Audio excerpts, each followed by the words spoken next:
2023년 6월 5일 보문중앙교회 매일 성경 묵상을 시작하도록 하겠습니다. 오늘 함께 나눌 말씀은 로마서 5장 1절에서 11절까지의 말씀입니다. 제가 읽겠습니다. 그러므로 우리가 믿음으로 의롭다 하심을 받았으니 우리 주 예수 그리스도로 말미암아 하나님과 화평을 누리자. 또한 그로 말미암아 우리가 믿음으로 서 있는 이 은혜에 들어감을 얻었으며 하나님의 영광을 바라고 즐거워하느니라. 다만 이뿐 아니라 우리가 환난 중에도 즐거워하나니 이는 환난은 인내를, 인내는 연단은 소망을 이루는 줄 알미로다. 소망이 우리를 부끄럽게 하지 아니함은 우리에게 주신 성령으로 말미암아 하나님의 사랑이 우리 마음에 부은 바 됨이니 우리가 아직 연약할 때에 기약대로 그리스도께서 경건하지 않은 자를 위하여 죽으셨도다. 의인을 위하여 죽은 자가 쉽지 않고 선인을 위하여 용감히 죽은 자가 혹 있거니와 우리가 아직 죄인 되었을 때 그리스도께서 우리를 위하여 죽으심을 하나님께서 우리에 대한 자기 사랑을 확증하셨느니라. 그러면 이제 우리가 그의 피로 말미암아 의롭다 하심을 받았으니 더욱 그로 말미암아 진노하심에서 구원을 받을 것이니 곧 우리가 원수 되었을 때 그의 아들의 죽으심으로 말미암아 하나님과 화목하게 되었은즉 화목하게 된 자로서는 더욱 그의 살아내심으로 말미암아 구원을 받을 것이니라. 그뿐 아니라 이제 우리로 화목하게 하신 우리 주 예수 그리스도로 말미암아 하나님 안에서 또한 즐거워하느니라. 아멘. 하나님 앞에서 의인이 되는 조건이 무엇입니까? 믿음입니다. 하나님이 아브라함을 부르실 때 이미 아브라함이 살고 있는 땅은 풍성한 땅이었다고 말합니다. 이 말은 굳이 자신이 가진 것을 포기하지 않고 그 자리에 있어도 넉넉한 삶을 살 수 있었다는 말이 됩니다. 그러나 창세기 12장 1절 하나님의 부름에 아브라함은 응답하고 후에 믿음의 조상 아브라함이라는 칭호를 받게 되었습니다. 성경은 아브라함의 순종에 그가 율법을 잘 지키고 있어서 의인이 되었다고 말하지 않습니다. 하나님이 아브라함을 부르셨을 때 아멘 순종하고 하나님을 따라 나선 그 선택과 결정이 의인이 되는 조건이라 말하고 있는 것입니다. 이 말은 우리에게도 동일합니다. 하나님 앞에서 의인으로 부름 받는 기준은 우리가 노력하는 착한 행실, 율법 준수에 기표서 나오는 것이 아니라 하나님을 믿음으로 믿고 나아갈 때 주어지는 특권이라는 것을 꼭 기억하셔야 합니다. 그 믿음이 무엇입니까? 앞장에서 보면 기록되어 있습니다. 예수 우리 주를 죽은 자 가운데 살리신 이를 믿는 자니라. 또한 예수는 우리가 범죄한 것 때문에 십자가에 내줌이 되고 또한 우리를 의롭다 하시기 위해 부활하셨음을 증언하고 있습니다. 믿음으로 의롭다함을 여김받는 것은 내가 열심히 해서 얻는 것이 아니라 이미 이뤄놓으신 구원의 길 앞에서 세상의 유혹 다 끊어내고 부활의 주님만 바라보며 나아가는 것입니다. 예배 자리에 나와 기도의 자리에 나아가서 내가 원하고 바라는 것만 부르짖고 요구하는 것이 아니라 나를 부르신 분이 하나님이시기에 나의 길 또한 하나님이 끝까지 책임주신다는 것을 인정하며 나아가는 것을 말하죠. 그러한 신뢰, 확신만이 의롭다함을 듣고 나아가는 것을 기억하시기 바랍니다. 그렇다면 의롭다 여김을 받은 우리는 우리에게 주어지는 변화가 무엇입니까?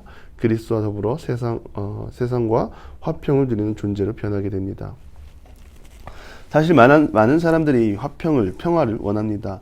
이 팍스 로마나라는 말이 있지 않습니까? 그들은 그들이 가지고 있는 힘을 통하여 제국의 평화를 선포했습니다. 그러나 팍스 로마나는 진정한 평화가 아니죠. 결국 로마에 복종하면 로마로부터 주어지는 평화가 온다고 그렇게 가스라이팅을 하는 것입니다. 현실은 어떻습니까? 결국 나라를 빼앗기고 식민지 생활을 하고 자유가 없는 것이죠. 어디 그것을 진정한 자유라 평화라 말할 수 있습니까? 진정한 평화는 세상이 줄 수 없습니다. 수많은 이해관계들, 자신의 것을 취하기 위해 정치적인 싸움, 결국 수단과 방법을 가리지 않고 전쟁을 일삼는 이 세상의 질서에는 참된 평화가 없습니다. 그렇다면 참된 평화는 어디에 있습니까? 바로 예수님의 십자가, 보혈의 피만이 온 땅을 평화로 물들일 수 있습니다. 그래서 우리는 평화의 관계를 이루기 전에 꼭 먼저 이행해야 하는 것이 있습니다. 그것은 바로 그리스도와 평화입니다. 영적으로 거듭나고 믿음으로 의롭다 여김을 받은 사람만이 참된 평화의 관계를 유지할 수 있기 때문입니다. 영적인 평안을 위해 힘쓰시기 바랍니다. 영적인 평안을 위해 기도하고 말씀을 듣고 묵상하고 하나님을 가까이 하는 모두가 되기를 바랍니다. 말씀 안에서 먼저 풀어져야 풀어진 심령마다 그리스도의 평안이 그 심령 가운데 가득히 임할 줄 믿습니다. 또한 그 심령들이 바로 우리들 우리들의 마음이 되기 원합니다. 영적인 평안을 누리지 못하면 어떤 현상이 나타나느냐? 마음속에 근심, 염려, 불안, 두려움, 불신, 의심, 하나님을 온전히 집중하지 못하는 수많은 장애물들이 우리 앞을 가로막는 것입니다. 에베소서 2장 14절에 보면 그는 우리의 화평이신지라 둘로 하나를 만드셨고 중간에 막힌 담을 허셨다라고 말합니다.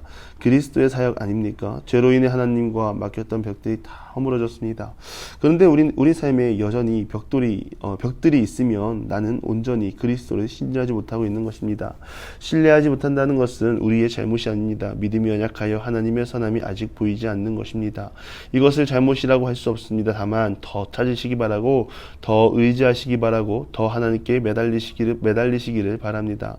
하나님 안에서 풀어져야 할 문제들은 풀어주시기를 위해 기도하고 모든 기도의 응답 가운데 하나님이 직접 해결하신다는 확신을 가지고 기도하시기 바랍니다.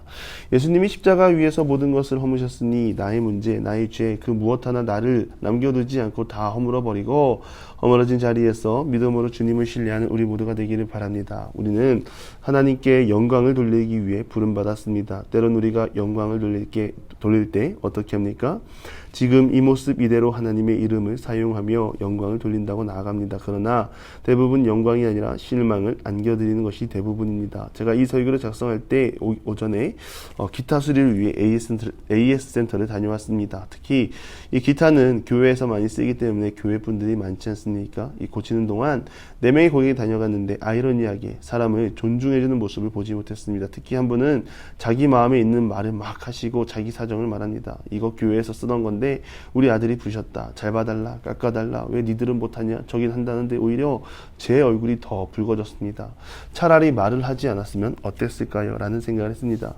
우리 자신도 돌아보기 원합니다. 연약한 모습 그대로 나가면서 하나님의 이름을 높인다고 하나 혹은 혹시 먹칠하고 있는 것은 아닌지 돌아보시고 평화의 주님으로 인하여 영적인 평화를 누리고 하나님께 온전히 영광 돌리며 나가는 그러한 믿음의 용사들이 되기를 바랍니다. 다음 3절 말씀, 환난은 인내는 연단은 소망을 낳게 하느니라. 환난은 두 가지가 있을 것입니다. 하나님의 진노로 오는 환난이 있고 하나님의 선하심으로 오는 환난이 있습니다. 전자는 사람의 악한 행실을 따라 하나님이 벌어주시는 것이고 후자는 하나님의 사람으로 만들기 위해 하나님께서 환난을 허락하시는 것입니다. 그러나 그 환난은 악한 길이 아니라 지극히 선한 길로 이끌기 위해 감당할 시험을 주시는 것입니다. 저는 이 말을 신뢰합니다. 이유는 하나님이 감당할 시험을 주고 있기 때문에 우리는 하나님 안에 온전히 거하며 그것이 환난 중이라도 소망이 될 수 있는 근거가 되기 때문입니다. 인내를 통해 하나님의 사랑과 그리스도의 헌신을 배우게 될 것입니다. 그러나 우리가 환난의 과정 가운데 있다면 쉽게 인내할 수 없습니다. 사람의 연약한 본성대로 따라가 실수를 범하기 마련이죠. 그러나 견뎌내야 합니다. 인내 가운데 큰 일을 행하신 하나님을 믿기 때문입니다. 시편 기자는 말합니다. 곤란 중에 나를 크게 하셨사오니 번역하면 너그럽게 라고 했습니다. 이 말은 곤란 중이었지만 그 고난을 이기고 나니 영적으로 강해지고 지혜롭고 경건하고 온유하고 겸손함을 배울 수 있다는 것입니다. 배우는 자세는 인내하는 자세이며 인내를 통해 그리스도의 소망을 품고 나아갈 수 있는 것입니다. 하나님의 일을 한다는 것 그냥 할 수 있는 것이 아닙니다. 부름받은 자녀로 사는 것 그냥 하는 것이 아닙니다. 닮아야 할 사람이 있는데 그분이 바로 나를 위해 십자가에 못 박히신 예수 그리스도입니다. 꼭 배우시고 닮아가시기 바랍니다. 그 삶을 통하여 하나님의 유일한 기쁨이 되기를 간절히 바랍니다. 무엇보다 세상에 사는 우리가 십자가를 믿는 믿음 앞에서 위선적인 삶을 살지 않고 부름받은 주님의 자녀답게 하나님과 화목하게 평생을 살아갈 수 있는 그런 복이 우리 안에 넘쳐나기를 간절히 축원합니다. 기도하겠습니다. 하나님, 우리를 부르시고 믿음으로 어렵다 여기시는 주님, 간절히 바라기는 우리의 믿음이 형식적인 믿음이 되지 않기를 바랍니다. 날마다 주어진 자리에서 주님을 소망하고 간절히 주님만을 바라는 그런 자녀들 되게 하여 주시옵소서. 평강의 주님, 화목하게 하시고 무늬만 평화를 주하는 것이 아니라 우리가 전 삶의 자리에서도 주님을 기뻐하며 나아가는 그러한 믿음의 사람들이 다 되게 하여 주시옵소서.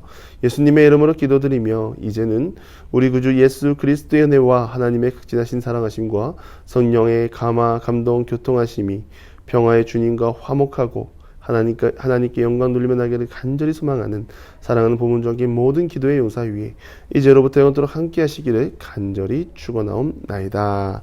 아멘.